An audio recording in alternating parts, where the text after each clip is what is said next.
Hello friends, नमस्कार। Labour laws की series में आज हम पढ़ेंगे maternity benefit act 1961।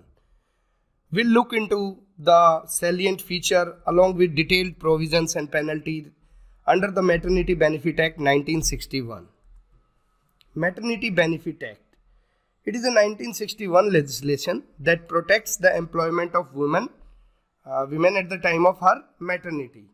It protects the employment of women at the time of her maternity. It entitles women employees of maternity benefit, which is fully paid wages during the absence from work and to take care of her child. And such benefits are aimed to protect the dignity of motherhood by providing the full and healthy maintenance of women. Basically maternity benefit act उन महिलाओं के लिए लागू किया गया था जो कामकाजी महिला हैं, घर से निकल के बाहर किसी भी ऑर्गेनाइज सेक्टर में काम करने जाती हैं, जैसे कि बैंकिंग इंडस्ट्री है, टीचिंग इंडस्ट्री है, या फिर लेबर वर्क है, इंश्योरेंस इंडस्ट्री है। किसी भी टाइप की इंडस्ट्री के अंदर अगर कोई महिला काम के लिए जाती है और उसकी मैटरनिटी के टाइम पे अगर उसको ड्यूरिंग द प्रेगनेंसी टाइम उसको एम्प्लॉयमेंट करने में दिक्कत रहती है, उसको काम करने में परेशानी रहती है, तो उसी के संदर्भ में मैटरनिटी बेनिफिट एक्ट 1961 बनाया गया भारत सरकार के द्वारा कि उनको उस दौरान अगर वो छुट्टी पे रहती हैं तो भी उनको पेड वेजेस दी जाएंगी, fully paid wages during the absence from work and to take care of her child. तो ये कुछ छुट्टियां हैं, छुट्टियों का प्रावधान है जिसके अंदर उनको सैलरी पूरी मिलेगी प्रेगनेंसी से पहले, मतलब चाइल्ड बर्थ से पहले भी और चाइल्ड बर्थ के बाद भी, सो दैट वो before and after child birth अपने बच्चे की देखभाल कर सके, उसका ख्याल रख सके और उसको डर ना रहे कि उसको नौकरी से निकाल दिया जाएगा। तो it is a social security legislation aimed at protecting the dignity of motherhood by providing full and healthy maintenance to the women. आइए देखते हैं ये किस किस पर एप्लीकेबल है। What is the applicability? The act is applicable to every establishment such as factories, mines and plantations, including establishment belonging to the government. Means ये किसी भी टाइप की फैक्ट्री, माइंस, प्लांटेशन को हम डिफाइन किया गया है प्लांटेशन एक्ट के अंदर, माइंस एक्ट 1952 के अंदर, फैक्ट्रीज एक्ट 1948 के अंदर फैक्ट्री को डिफाइन किया गया है। और वो सभी इस्टेब्लिशमेंट जो सरकार के अंतर्गत भी आती हैं, तो वो सब इसका एक पार्ट है। इसके अंदर मैटरनिटी बेनिफिट एक्ट एप्लीकेबल रहेगा। Every establishment wherein persons are employed for acrobatic, equestrian and other performance such is circus. Means entertainment industry, like जहाँ पे एक्रोबैटिक और इक्वेस्ट्रियन परफॉर्मेंसेज रहती हैं, सर्कस है, वहाँ पे भी ये कानून लागू रहेगा। इस कानून के प्रोविजन महिलाओं पर लागू रहेंगे। Every shop and establishment under Shops and Establishment Act employing 10 or more person, जिस दुकान में या जिस एस्टेब्लिशमेंट में जो कि शॉप एंड एस्टेब्लिशमेंट एक्ट के अंतर्गत आती है और जहाँ पे 10 या 10 से ज़्यादा पर्सन्स काम करते हैं, ना कि महिलाएं, 10 और 10 person, it can be male, it can be female. It can be extended to other establishment by the state government with the approval of the central government. इसकी एक्सटेंडिंग की जो पावर है वो स्टेट गवर्नमेंट को दी गई है कि अगर किसी इंडस्ट्री में, किसी एस्टेब्लिशमेंट में जहाँ पे ये एक्ट एप्लीकेबल नहीं है और स्टेट गवर्नमेंट चाहती है कि उस एक्ट को उस इंडस्ट्री में, उस एस्टेब्लिशमेंट में एप्लीकेबल करवाया जाए, तो with the approval of central government it can extend to that establishment also. Important point to note here under applicability is the act is not applicable to any factory or other establishment to which the provisions of ESI Act apply, 1948 Employee State Insurance Act applies। तो जिस employee को, जिस factory या establishment के अंदर employee state insurance act 1948 के provisions लागू होंगे, वहाँ पे इसके प्रोविज़न लागू नहीं होंगे। लेकिन उसकी भी एक कंडीशन है जो हम आगे की जो स्लाइड्स हैं हम उसके अंदर देखेंगे। आगे की वीडियो में हमें पता चलेगा कि क्या वो कंडीशन है जहाँ पे अगर ESI एक्ट भी लागू है तो भी मैटरनिटी बेनिफिट एक्ट मिलेगा। But at the first instance employ state insurance act जहाँ लागू है वहाँ पे मैटरनिटी बेनिफिट एक्ट के प्रोविजंस लागू नहीं होंगे उस फैक्ट्री पे। कुछ डेफिनेशंस हैं जो एग्जाम पॉइंट ऑफ व्यू से काफ़ी इंपॉर्टेंट हैं, आइए देखते हैं। Appropriate government, what is the meaning of appropriate government?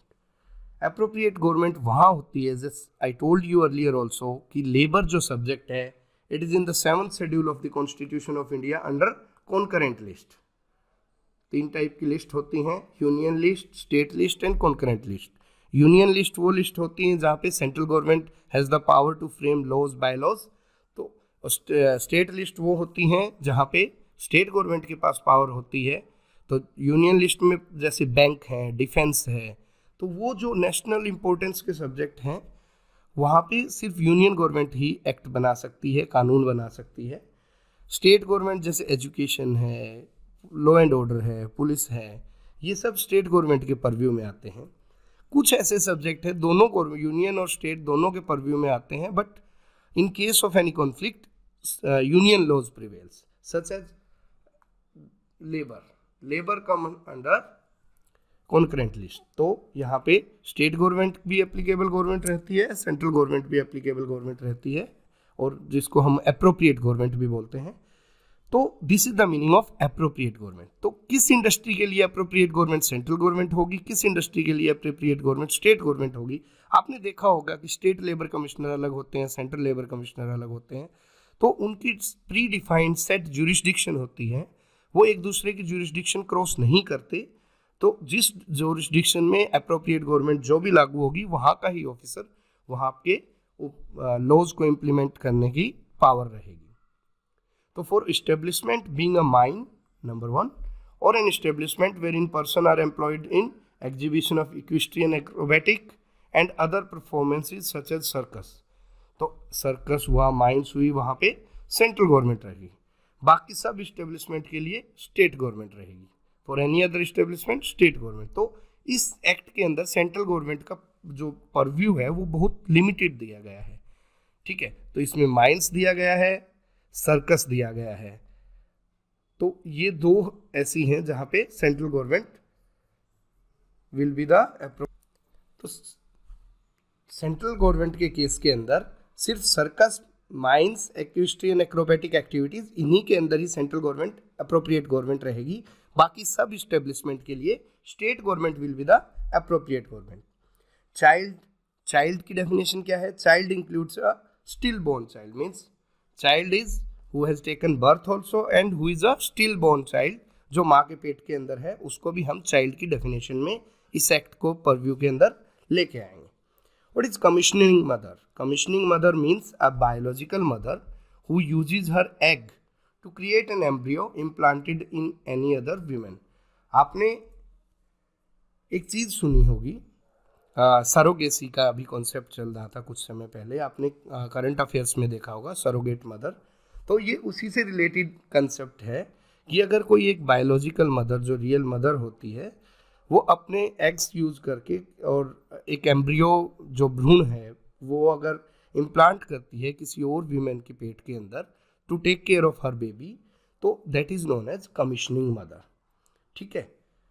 तो कमिश्निंग मदर कौन होगी? जो जिसके एग्स यूज होंगे, वो जिसके एग्स यूज करके भ्रूण बनाया जाएगा, स्टिल बोर्न चाइल्ड जिसके एग्स को यूज करके बनेगा, that is known as commissioning mother. और जो दूसरी मदर होगी that is known as surrogate mother, ठीक है। These are 2 concept, commissioning mother and surrogate mothers. Delivery means the birth of a child. Employer means in relation to an establishment which is number A under the control of government, a person appointed for the supervision and control of employees and where no person is so appointed the head of the department. तो अगर वो कोई government department है तो ऐसा व्यक्ति, ऐसा officer जो कि सुपरविजन ऑफ और कंट्रोल के लिए अपॉइंट किया गया है, और अगर ऐसा व्यक्ति अगर गवर्नमेंट डिपार्टमेंट में कोई नहीं है तो the head of the department will be considered as the employer for the provisions under maternity benefit act. किसी भी लोकल अथॉरिटी के अंदर क्या होगा? Under any local authority the persons appointed by such authority for the supervision and control of employees and where no such person is appointed the CEO, Chief Executive Officer of the local authority. And in all other cases, the person who has the ultimate control over the affairs, whether he may be called manager, managing director, managing agent और by any other such name such person is being called. तो आपने देखा कि ये employer की definition है। तो हमने समझा अगर एक सरकारी जगह पे कोई महिला काम कर रही है जहाँ पे मैटरनिटी बेनिफिट एक्ट के प्रोविजन लगाने हैं, तो उस केस में एम्प्लॉयर वो होगा या तो हेड ऑफ द डिपार्टमेंट होगा, अगर डिफाइन नहीं किया गया है सुपरविजन और कंट्रोल के लिए किसी पर्सन को, किसी ऑफिसर को, तो the ultimate authority will be head of the department, he will be called employer. कोई लोकल अथॉरिटी है तो वहाँ पे supervision and control of employees के लिए कोई अगर पर्सन अपॉइंट किया गया है तो वो एम्प्लॉयर होगा, अदरवाइज वो CEO of that local authority will be the employer in this case. और लास्ट देखा कि मैनेजर, मैनेजिंग डायरेक्टर और any other person who has the ultimate control. Now let's look into establishment. Establishment क्या होती है? Establishment में बार बार word use करता हूँ, तो इट मीन्स अ फैक्ट्री। कोई फैक्ट्री हो सकती है, माइन हो सकती है, प्लांटेशन वर्क हो सकता है, exhibition of equestrian, acrobatic and other performances, a shop and establishment. तो ये सब इस्टेब्लिशमेंट का पार्ट है। यहाँ पे here factory means a factory as defined in the factories act 1948। तो फैक्ट्रीज एक्ट 1948 के अंदर जो फैक्ट्री की डेफिनेशन दी गई है तो वो कंसिडर होगी इस्टेब्लिशमेंट के अंदर इस एक्ट के परव्यू को देखने के लिए। प्लांटेशन अगर हम देखें तो हम रेफर कर सकते हैं प्लांटेशन लेबर एक्ट 1951 को। इंस्पेक्टर क्या होता है? Inspector means any officer any inspector appointed under this act. जो रूल्स के अंदर किसी को इंस्पेक्टर डिफाइन किया गया है, that is inspector. Medical termination of pregnancy.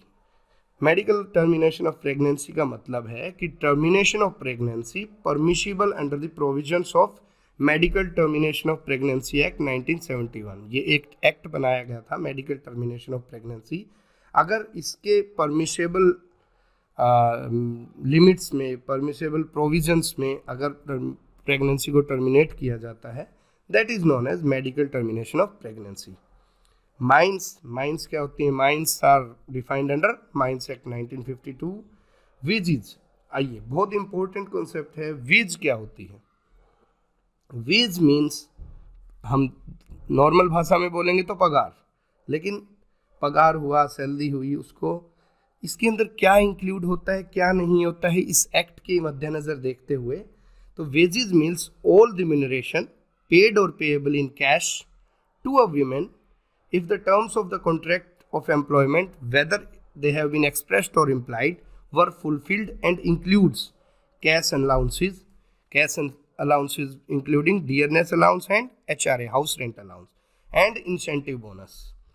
Incentive bonus मिलेगा, and the money value of concessional supply of food, grains and other articles. तो ये तीन पार्ट हैं, जो पगार है, सैलरी है, वेज है, तनख्वाह है, उसके अंदर वो रिम्यूनरेशन, वो पैसे, जो वो भत्ता जो कि कैश के अंदर कैलकुलेट हो सकता है, जो एक विमेन को मिलेगा, जो कि उसकी जो टर्म्स ऑफ कॉन्ट्रैक्ट हैं, टर्म्स ऑफ एम्प्लॉयमेंट कॉन्ट्रैक्ट जो है, उसको जिस काम के लिए रखा है कि भाई आपको इस काम के लिए रखा गया, इसके बदले हम ये पगार देंगे, तो वो या तो एक्सप्रेस की गई होंगी, कॉन्ट्रैक्ट के अंदर मेंशन की गई होंगी, या मेंशन नहीं की गई तो वो इम्प्लाइड होंगी भी, हाँ अगर ये इतने दिन काम करेगी तो इतना पैसा मिलेगा।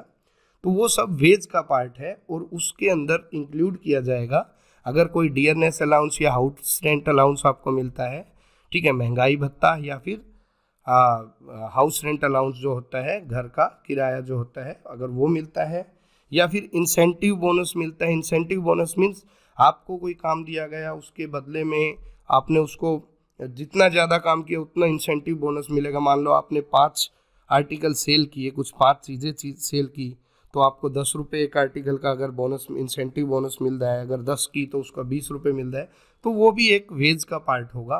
और अगर आपको कोई एम्प्लॉयर फूड ग्रेन्स या फिर ऐसे कोई और अन्य आर्टिकल्स देता है जिनको हम मनी की वैल्यू में कैलकुलेट कर सकते हैं, तो ये सब तीनों वेज का पार्ट होंगी। बट वेज के अंदर क्या इंक्लूड नहीं होगा ये देखना जरूरी है।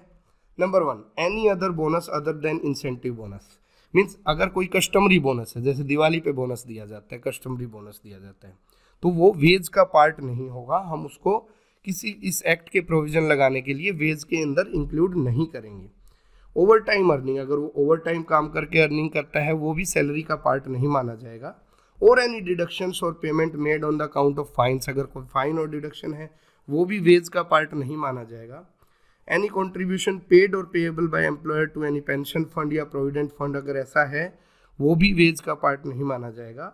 और any gratuity payable on the termination of services, ये सब ये वेज के अंदर नहीं आएंगे। These are different from wages for the provisions of maternity benefit act, क्योंकि जो मैटरनिटी के जो कैश अलाउंसेस मिलेंगे, मैटरनिटी भत्ता मिलेगा, वो सब वेज पे डिपेंड करेगा। तो इसलिए वेज को यहाँ डिफाइन करना बहुत ज़रूरी बन गया था कि क्या क्या वेज का पार्ट होगा, क्या क्या वेज का पार्ट नहीं होगा। तो आपने देखा कि वेज का यही 3-4 पार्ट होंगे, incentive, bonus, cash allowances, DA, HRA and concessional supply of food grains. लेकिन ये सब पार्ट नहीं माना जाएगा, जो भी वेज है उसको ये सब पार्ट नहीं माना जाएगा। एम्प्लॉयमेंट ऑफ और work by women prohibited during certain period.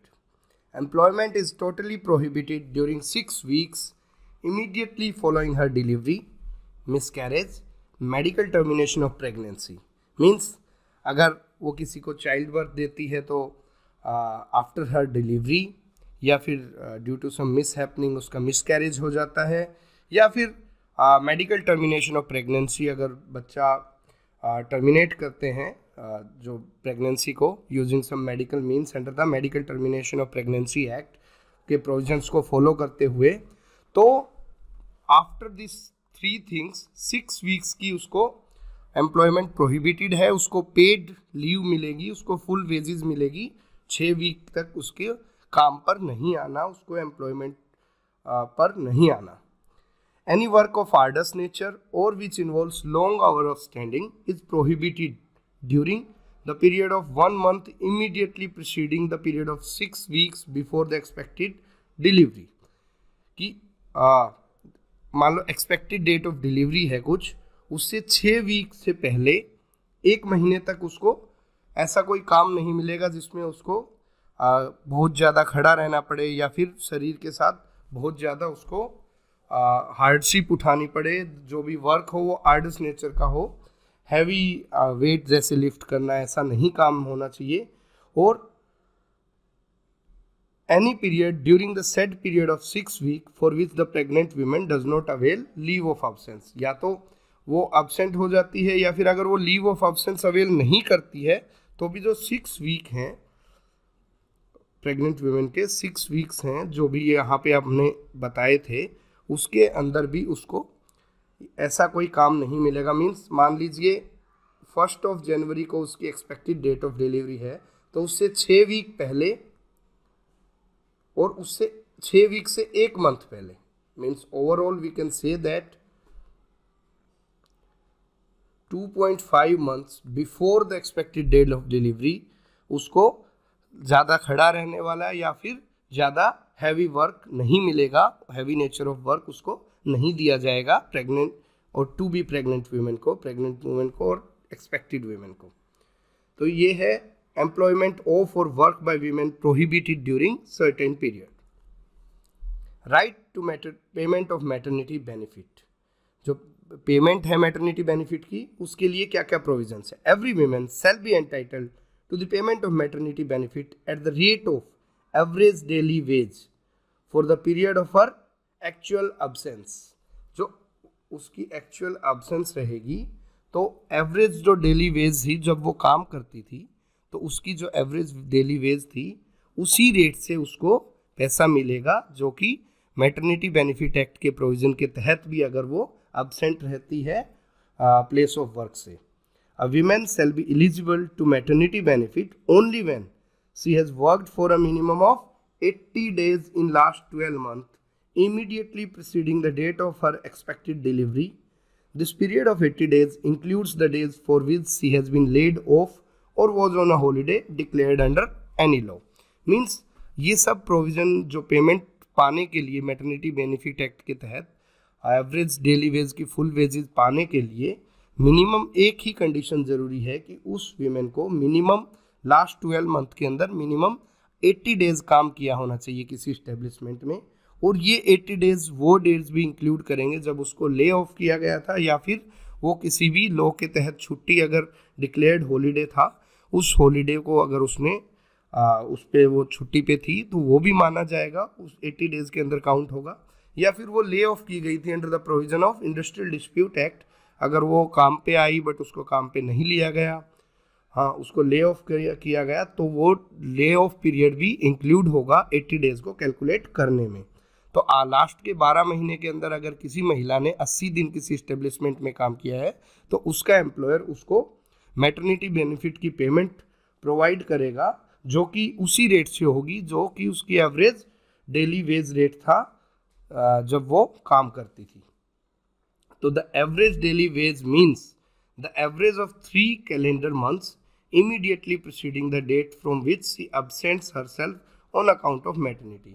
Means average daily veg हम कैसे निकालेंगे कि लास्ट के 3 महीने का जब वो काम पे आना ड्यू टू मैटरनिटी बेनिफिट वो काम पे आना बंद हुई है, जब एब्सेंट होना शुरू हुई है, उससे प्रीसीडिंग 3 मंथ, उससे पहले के 3 महीनों की एवरेज डेली वेज निकाली जाएगी, उससे हम एवरेज डेली वेज कैलकुलेट करेंगे। या फिर जो मिनिमम वेजेज एक्ट 1948 के तहत जो मिनिमम रेट है उस समय का हम उसको कंसिडर करेंगे, या फिर ₹10 which ever is the highest. तो आज के दिन तो ₹10 का कोई मतलब नहीं बनता, ये उस समय का है 1961 का जब मैटरनिटी बेनिफिट लागू हुआ था। तो बेसिकली हम आज के दिन या तो मिनिमम वेज एक्ट 1948 को देखेंगे, या फिर अगर उस महिला की सैलरी MW एक्ट से ज़्यादा है, रेट ऑफ वेजेस है, तो लास्ट के 3 मंथ की एवरेज डेली वेज को कैलकुलेट करेंगे for providing her the benefit of maternity benefit act. Every woman who is employed in a factory establishment to which the provision of the Employed State Insurance Act 1948 apply and whose wages excluding remuneration for overtime work for a month exceed the amount specified in that act, that is 21,000 as of now, and who fulfills the condition of qualifying period of 80 days for claiming the maternity benefit shall be entitled to the payment of maternity benefit under this act। हमने starting में जब applicability of the act देखा था उसमें देखा था कि any factory और establishment where the provision of employed state insurance act 1948 apply, तो वहाँ पे payment of maternity benefit, right to maternity benefit act 1961 के प्रोविजन नहीं लगेंगे। लेकिन यहाँ पे एक इम्पोर्टेंट पॉइंट टू नोट है कि क्या है, आपने पता है जो ESI एक्ट के जो प्रोविजन है वो एक फिक्स्ड अमाउंट तक के लोगों को ही मिलते हैं। तो अभी जैसे 21,000 की जो लिमिट है सिर्फ वही लोग कंसिडर होते हैं जिसको 21,000 सैलरी हो जिसकी। लेकिन अगर किसी महिला की 21,000 से ज़्यादा सैलरी है पर मंथ की, तो उसका क्या, उसको तो फिर मैटरनिटी बेनिफिट एक्ट के अंदर भी लाभ नहीं मिलेगा और ESI एक्ट के अंदर भी लाभ नहीं मिलेगा। तो उस प्रोविज़न को उसको दूर करने के लिए, इस एम्बिग्यूटी को, ये बोला गया कि अगर कोई फैक्ट्री या एस्टेब्लिशमेंट ESI इंश्योरेंस एक्ट जो है एम्प्लॉय स्टेट इंश्योरेंस एक्ट 1948 के प्रोविजन के अंदर आती है और किसी महिला की वेजेस अगर 21,000, आज की 21,000 की लिमिट है, अदरवाइज जो भी लिमिट स्पेसिफाइड है उस एक्ट के अंदर, time to time ESI act की जो लिमिटेशन वेजेस हैं वो चेंज होती रहती हैं, ठीक है। तो आज के दिन जो करंट है 21,000 जिसकी सैलरी है बेसिक प्लस DA, उनके वो ESI एक्ट के तहत कवर होते हैं, इससे ज़्यादा वाले लोग out of the ambit of ESI act हैं। तो वो महिला जो जिस फैक्ट्री में ESI एक्ट एप्लीकेबल है और जिसकी वेजेस 21,000 से ज़्यादा है जो नाउ, और जो 80 डेज़ का हमने फुलफिलिंग क्वालिफाइंग पीरियड डिसाइड किया था 80 डेज इन लास्ट 12 मंथ, तो उसको भी मैटरनिटी बेनिफिट एक्ट 1961 के प्रोविजन के बेनिफिट्स मिलेंगे।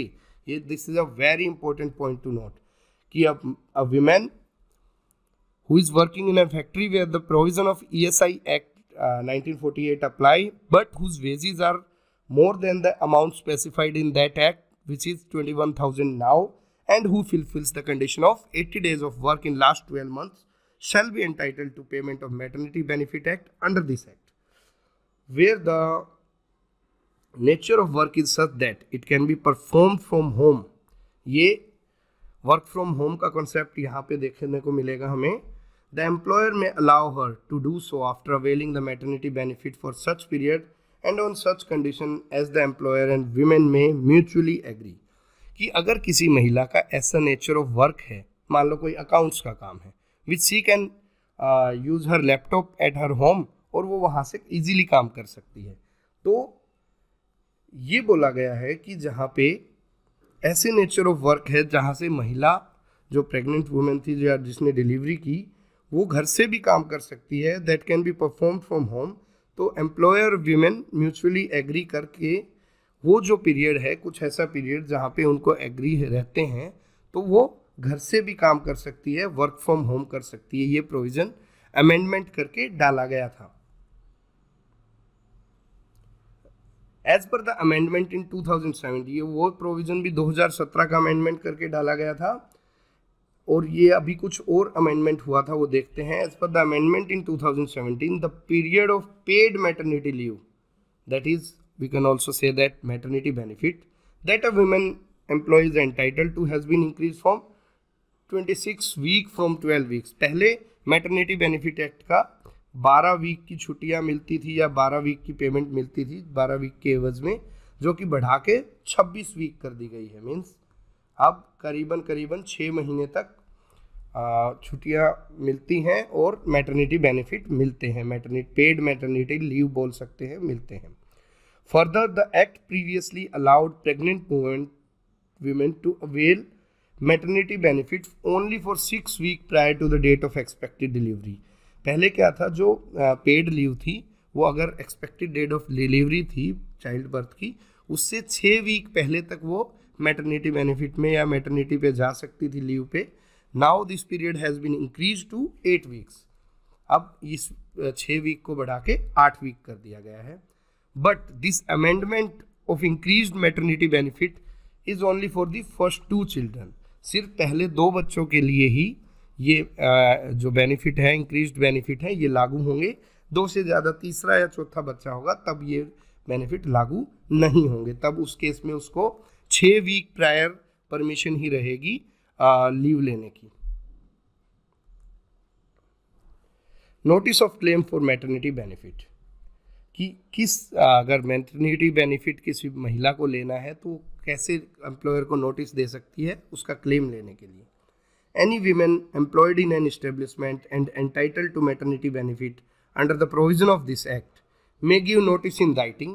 First condition is she has to give the notice in writing, लिख के देना पड़ेगा। In such form as may be prescribed to her employer, अपने एम्प्लॉयर को लिखित में देना पड़ेगा कि her maternity benefit or any other amount to which she may be entitled under this act may be paid to her or to such person as she may nominate in the notice, and that she will not work in any establishment during the period for which she receives the maternity benefit। सबसे पहले महिला को अपने employer को एक notice देना पड़ेगा लिखित में कि जो मेरे इस एक्ट के तहत जो बेनिफिट्स हैं, जो अमाउंट ड्यू है या जो मुझे मिलना चाहिए, आई एम एंटाइटल्ड है मैं, उसको वो किस वे में मुझे या फिर उसके द्वारा नॉमिनेट किए गए किसी भी अन्य व्यक्ति को वो एम्प्लॉयर पे करेगा। और उसके एवज में उसको ये बताना पड़ेगा कि जितने दिन मैं मैटरनिटी बेनिफिट आपकी ऑर्गेनाइजेशन से लूँगी तो मैं किसी और अन्य संस्था या एस्टेब्लिशमेंट में काम नहीं करूँगी। I will not be working in any other establishment during the period she receives the maternity benefit. The failure to give notice under this section shall not disentitle a woman to maternity benefit। अगर वो महिला चूक जाती है, fail हो जाती है ये नोटिस देने में, तो इसका मतलब ये नहीं होगा कि एम्प्लॉयर उसको मैटरनिटी बेनिफिट से डिसएंटाइटल कर देगा। वो महिला बाद में भी नोटिस दे सकती है जिसने नहीं दिया, as soon as after the possible, जब भी होगा आफ्टर द डिलीवरी वो नोटिस दे सकती है और उसको पीछे का और आगे का जो भी है बैलेंस जो क्लेम है, इस एंटाइटल्ड है वो जिस बेनिफिट के लिए, वो दिया जाएगा। The amount of maternity benefit for the period preceding the date of her expected delivery shall be paid in advance by the employer and the amount due for the subsequent period shall be paid by the employer to the women within 48 hours of production of such proof that the woman has delivered a child। तो ये provision है कि जो maternity benefit है employer या तो उसको advance में पे कर दे, लेकिन और अगर एडवांस में पे नहीं किया गया है, अमाउंट ड्यू है, तो 48 घंटे के अंदर अंदर जब तक वो महिला ये सबूत दे दे, उसको प्रूफ दे दे कि हाँ मैंने एक चाइल्ड डिलीवर किया है, बेबी को जन्म दिया है, तो उसके ऐसा नोटिस देने के बाद, उसके ऐसे इन्फॉर्मेशन देने के बाद, प्रूफ देने के बाद 48 घंटे के अंदर अंदर एम्प्लॉयर को उसको उसका मैटरनिटी बेनिफिट के जो अमाउंट ड्यू है वो पे करना पड़ेगा। हमने ये देख लिया कि through 2017 amendment the period of permissible leave before child birth has been increase from 6 week to 1 week. Before child birth जो परमिसिबल लीव थी, पेड लीव है, वो 6 वीक की बजाय 8 वीक कर दी गई है नए अमेंडमेंट के अंदर। तो ये देखा हमने नोटिस ऑफ क्लेम। पेमेंट और maternity benefit in case of death of an women. Payment of this, sorry there is some typographical mistake. Payment of maternity benefit in case of death of a women. अगर किसी महिला की death हो जाती है due to some complication in the pregnancy और by whatever reason, if a women dies before receiving maternity benefit or any other amount under this act, the employer shall pay such benefit or amount to the person nominated by the women in the notice given under section 6 and in case there is no such nominee to her legal representative। किसी भी कारणवश अगर महिला की मृत्यु हो जाती है और तब तक वो मैटरनिटी बेनिफिट की अमाउंट नहीं ली होती है, ड्यू होती है, तो अगर उसने किसी को नॉमिनेट किया है अंडर सेक्शन 6 जो नोटिस दिया है, तो या तो उस पर्सन को दिए जाएंगे वो बेनिफिट जो वो अमाउंट ड्यू है, या फिर अगर ऐसा कोई नोटिस नहीं दिया गया है, उससे पहले महिला की मृत्यु हो जाती है, डेथ हो जाती है, तो उसके जो लीगल हेयर्स है, लीगल रिप्रेजेंटेटिव्स है, उनको दिया जाएगी वो अमाउंट। इसके अंदर payment of medical bonus, medical bonus देने का भी एक प्रावधान है। Originally every women under this act was entitled for a medical bonus of ₹250 if no prenatal confinement और postnatal care is provided by the employer free of charge. अगर ऐसी कोई care free of charge employer नहीं करता था तो उसको ₹250 medical bonus देना होता था, जो कि अब 2008 के अमेंडमेंट के बाद 2500 रुपये कर दिया गया और 2011 में इस अमाउंट को बढ़ा के 3500 किया गया। तो at present the amount of medical bonus paid in case of maternity benefit by the employer to the women is ₹3500। Further the central government may before every 3 years by notification in the official gazette increase the amount of medical bonus subject to a maximum of ₹20,000। तो एक प्रावधान amendment करके ये भी दिया गया कि central government official gazette में निकाल के ये अमाउंट अगर चाहे तो हर 3 साल में बढ़ा सकती है, लेकिन जो मैक्सिमम परमिसिबल मेडिकल बोनस का अमाउंट होगा वो होगा 20,000।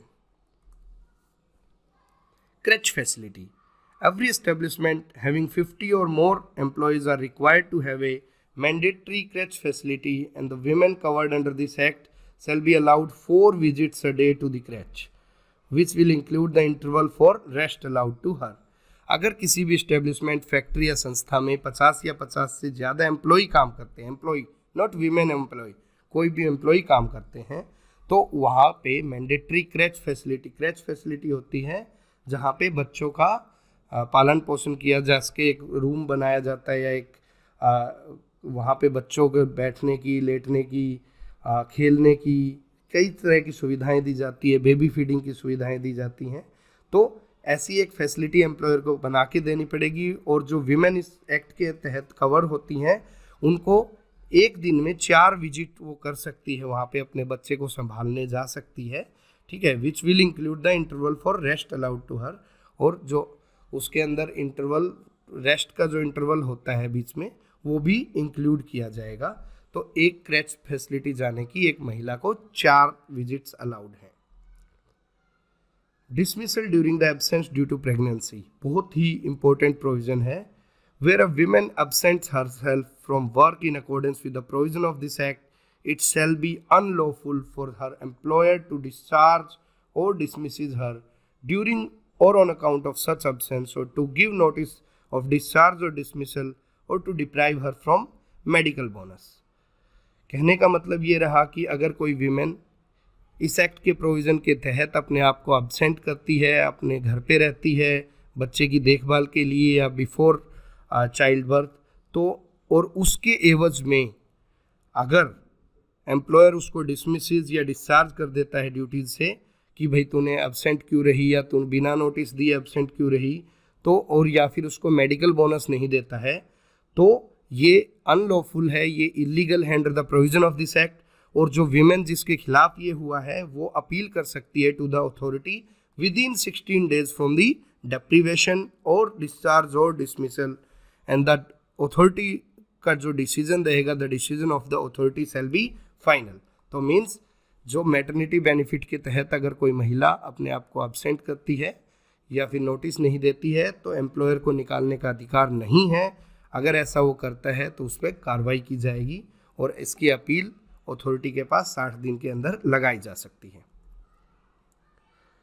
पेनल्टीज, इस एक्ट के तहत कुछ ऑफेंस हैं, उनके एवज में पेनल्टी दी गई है। फेलियर टू पे मैटरनिटी बेनिफिट, अगर कोई एम्प्लॉयर महिला को मैटरनिटी बेनिफिट के प्रोविजंस या बेनिफिट नहीं देता है, अमाउंट नहीं देखता है, तो उसको सीधी 3 महीने की इम्प्रिजनमेंट है जो कि 12 महीने तक बढ़ाई जा सकती है, और मिनिमम ऑफ 2000 का फाइन है जो कि 5000 तक बढ़ाया जा सकता है। तो imprisonment of 3 months which may be extended up to maximum of 12 months and a fine of ₹2000 which may be extended to ₹5000। और अगर इसके एवज में इंक्वायरी करने या कोई इंस्पेक्शन करने कोई इंस्पेक्टर आता है ड्यूटी करने, चेक करने नोटिसेस या फिर किसी महिला की शिकायत पे, और उस इंस्पेक्टर को उसकी ड्यूटी करने में, डिस्चार्ज ऑफ ड्यूटी करने के अंदर ऑब्स्ट्रक्ट किया जाता है, रोका जाता है, डॉक्यूमेंट्स नहीं दिखाए जाते, तो भी एम्प्लॉयर को फाइन है, या जो भी उसको वायलेट करेगा उसको फाइन है of 12 months and a fine of ₹5000, अथवा दोनों और बोथ। तो ये हमने देखे penalties covered under the maternity benefit act 1961। So in order to provide the best quality material of labor laws and quality material for other competitive exams such as UPSC, SSC, PFO, APFC, LIC, SEBI, we have launched various platforms. Our one of them is your learning Educasius, the digital learning platform, which can be downloaded from Google Play Store. You can also visit www.educasius.com, and you may also visit our YouTube channel Labor Law Station. Thank you very much.